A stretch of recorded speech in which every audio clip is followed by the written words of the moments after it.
Naluloko si Master Biloy. Nasa ano ko, ang pinirmahan ko dito. Oh, yan. Sige, sabihin mo. Yung nila. yung pinirmahan ko, ito lang ang total box yun, yun lang naman ang pangarga ko. Bakit kailangan pang dagdagan pa ng dagdagan yan? Ano yan? Hello?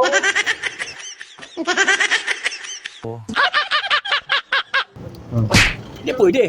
Paano yan? Ay, malaki dyan. Hindi po naman natin. 100 bucks yung karga mo. Ano ka? Kung paano pag-uusapan natin, wala kang bibili yan.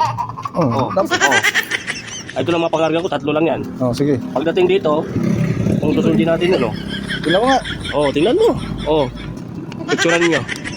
Yan. Yun lang pangarga ko. Sapat. Sabi mo. Ay, hindi sa akin to ah. Send ko kaya na to kay Sir Nelson to mamaya.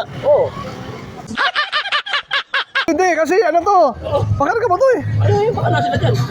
Ay, send ko kasi kay Sir Nelson to mamaya. Hindi pwede. Ano paano yan? Ako naman no. Buto na ako eh. Ano naman? Ano gagawin natin dyan? Kung gagawin wala naman sa bibigan dito. Ay, tinan mo na. Kasi pakarga mo. Gusto mo na. Alam ka, nilukom na naman ako eh. Nagdaga na naman eh. Gusto mo na.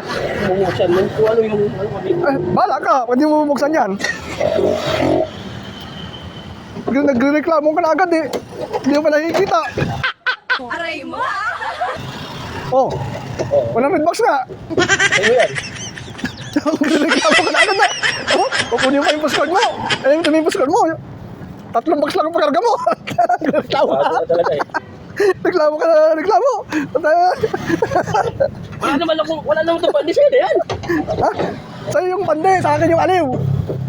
O pala tayo. Ang laki-laki ng pande. Alam mo, alpamart ako. Marilaw. Asan yung pandesal? Ito. Anong pandesal? Laptop ko. Abunsuran. Mabilis mo lang yan. Bunsuran. Mabilis talaga ito. Mabilis ko hapon. Ang lupit mo talaga, boy. Mabilis maghapon to, boy. Alam mo talaga, 100 bucks ha?